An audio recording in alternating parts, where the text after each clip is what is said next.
fellow Americans and other friends, subscribers around the world. Right here, man. I don't know, man. It's a little bit dark. Today's video and what I was planning on doing. Listen, okay, man. It started raining about 3:30 this morning.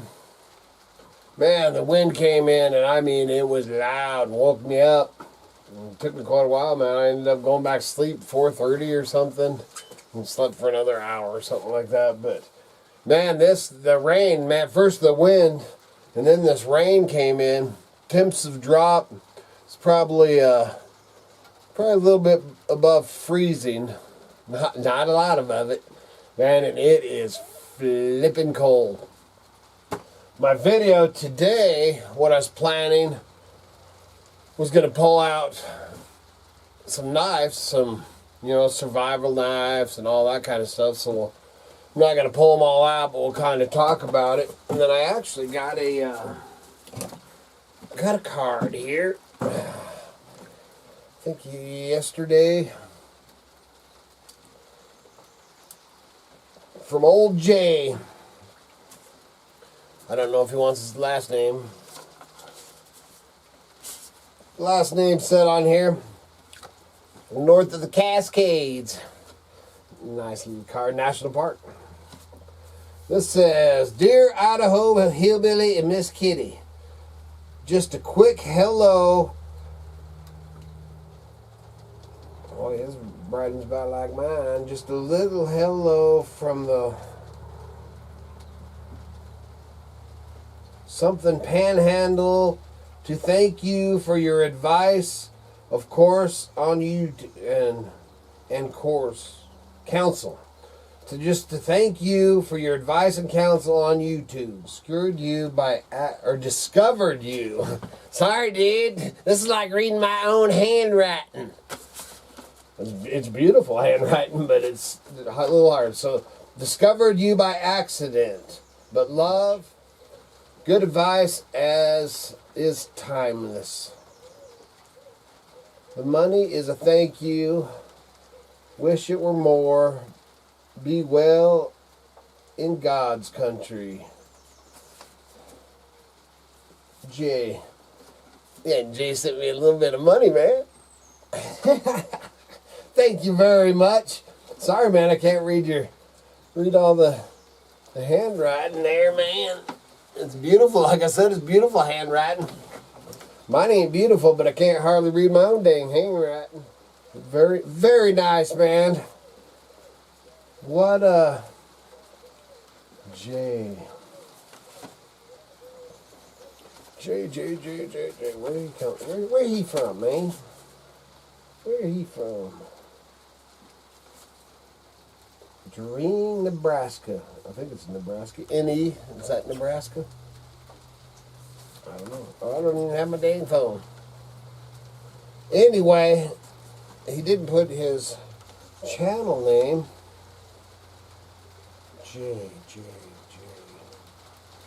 I know a J, and I can't remember the name of his channel, man. You should put your name of your channel down there, and we'll give it a shout out. So thank you very much. Anyway, so it's rainy. The wind's coming through. This is like a breezeway right here. It's kind of chilly. We're going to talk a little bit. Survival knives. You get whoa, dude, almost knocked that whole door over. Survival knives. And all this, I hate to call it, man, but all this fad, really, it's a fad. It's gotten, as far as I'm concerned, it's kind of gotten out of control, like the homesteading thing. Everybody's a bushcrafter, woodcrafter. Basically, it's the bushcraft and survival thing is, I seen the homesteading channels go crazy like that, years before, the bushcrafting one. You know, and I mean, there's nothing wrong with that, dude. What, you know, hey, man, have at it. You know, I've always called myself not that dang door on myself. You know, I've always called myself a woodsman. You know, bushcraft. You know, I've been, you know, bushcraft's all, it was woodcraft when I was a kid. You know, woodsman woodcraft. And, you know, nothing, man, I ain't saying nothing bad about any of it. That's all good. You know, and there's all these, like I talked about a couple videos ago, it seems like they're all east of the Mississippi. You know, there's a few of them over here or whatever. Somebody talked about, you know, what is his name? It's the rabbit stick. Dave Westcott. You know, him and, David Howdy. Howdy, dude, I love him, dude.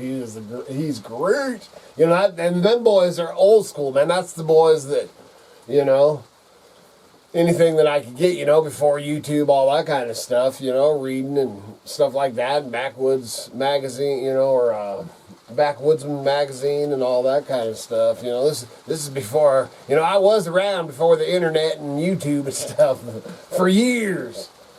So anyway, back to the knife thing, you know, and it goes along with, you know, all the tools really, you know, tools and you know, you have to have your next biggest and greatest, you know, whatever it may be, man.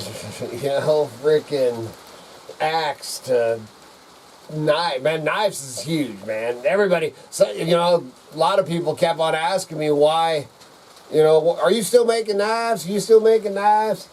For one thing, man, I burned myself out because the knives, you know, man, I sold the heck out of them, dude. And man, thank you. It paid for, you know, half my property. But, man, it turned into a job, man. The orders were coming in, you know, and then I had that one guy, basically the dude, as it turned out, you know, he was wanting me to invest in, or we were going to do it together and package, you know, and start trying to sell the knives in packaging and all that, man. And I'm listening to all this, dude, and it was all this work for me. And then he had some, dude, it was no way. And not only that, man, it would have been, you know, I was making them nice, you know, one at a time, me. So, anyway, that aside from everything. But no, I haven't pounded out a knife in, probably at least a year. Not that I won't, you know, and, yeah, I may pound some out to sell or whatever, but, yeah, I wasn't having fun doing it no more, man. You know, the fun of making knives went awry, so that's why I stopped making knives, you know, once I finished off all the orders, because, man, the one season, I guess for about a year, man, we took orders, and holy crap, man, I can't remember, we were, I don't know, a couple hundred, then I don't even remember, 100 knives or 200 knives, you know, that I had to make, man. The orders were there and they were already bought and paid for, man. So by the time you get to making them, man, you done spent that money, so you're just, oh yeah, dude, it turned into a job. I don't even know how I got on all that, but that's what I do, dude. But anyway, so I wanted to talk about, you know, the survival knives and, you know what I mean, the biggest and greatest and flint and steels and, just all of it, dude. All of it with a name on it, you know. And sure, there's certain tools, you know, with a better name, man, like the pull saws, all that kind of crap, man. If you go buy Walmart special China crap knife, that's what you're getting, is a China crap knife. I got kids coming over here pretty soon. I thought I heard. I did a review on an aftermarket. Oh, it's on here. I think it was a buck knife, man. It was when they, you know, were doing the China thing, man. It was I can't remember if it was a buck or Shrey, but anyway, it was crap, dude. It was total flipping crap. And I had the original one made in the USA, and then I had this brand new one made in China. And the China one was crap, dude. Anyway, what I'm getting at, slowly I'm getting at it, is I pulled these keys out because I don't know why, because I was going to use this. Look at this little, you know, ferro rod that Bushcraft sent me. You know, this is a great little emergency one. You know, man, great. You know, that's always with me, a little ferro rod. You know, and then I have this really nice ferro rod that Billy sent to me. My friend Billy Weber. Man, I love that thing, man. You know, but I don't even know why I was pulling that out. I guess just because I was thinking of all the different things. But so let's talk knives. You know, that was what this video was going to be about. I was going to have them out here. So let's talk about survival knives. Survival knives. You know, survival knife. I remember, man, what year did Rambo? You know, I was just a kid. Rambo came out, man. I always had my phone, man. It was the 70s, I think. It might have been the later 70s. But I remember Rambo.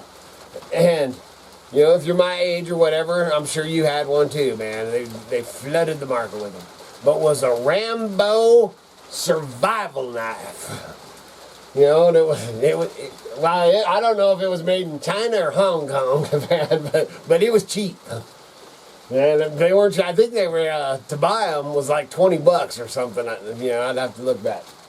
But anyway, man, this thing, I got this thing. You know, dude, it was a pretty good size knife. Came in a sheath, you know, a plastic sheath or pleather sheath. And it was, it had a compass on top. Then it had two key rings, you know, that were like this in between, like the washers. And when you unscrewed the compass, man, you look in there, and there was a little fishing kit, man. They had a little fishing kit and some sinkers and stuff in a plastic bag. You had to take them out of the plastic bag. And I think that, oh, maybe, no, I don't even think there was matches. I think it was just a little fishing. It's been a long time. I still have that knife around here somewhere. That's why I was going to try to find it and dig it out so I could chill it. I lost the sheath there. The sheath fell apart years ago. And then, you know, and then it's got a, you know, then it's the blade, man. The blade's probably 8 inches. And, I can't remember if it's a saw or just a scaler on the one side. It's got a bottle opener on it. And, you know, just a big old long blade. Don't hold the edge very well. It dulls fast. But anyway, that, you know, man, that was like the survival knife, man. And as a kid, you know, and I don't know how old I was when Rambo came out, man. I'd guess 8 or 10 years old. I'll have to look at that. But man, that was the bomb, dude. I went and played out in the, you know, the creeks and the, you know, dude, my Rambo knife was everywhere with me, man, fishing, and never did it. I cleaned a lot of fish with it, but like I said, man, my old Finland fillet knife worked a lot better than I had in my tackle box. But, so the survival knife, you know, so that was a fad thing, you know, and all that. I'm sure they still sell those, you know, chintzy survival knives. So now, fast forward to 2020s or 20, well, I don't know how long it's been going on. Man, everybody's making knives, putting out knives. You know, this is the greatest survival knife there ever was. This is beyond, you know, all that, you know, and I'm walking, you know, I always got my own, you know, it's just an Idaho made custom knife, you know, like I've said a zillion times. I've got my, you know, my old trusty, you can't beat a buck, man, Buck USA, man, made up in northern Idaho, you know, and then I carried my little pocket knife. But let's say, so a survival knife, you know, does it got to be called a survival knife to be a survival knife?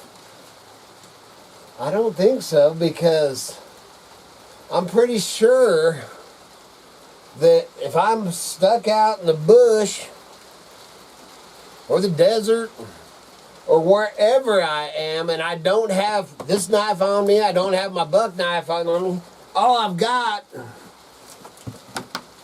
is this little old timer on me. That's the only thing I got. And I'm in a survival situation.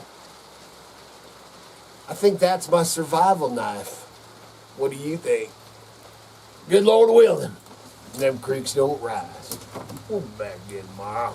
See ya.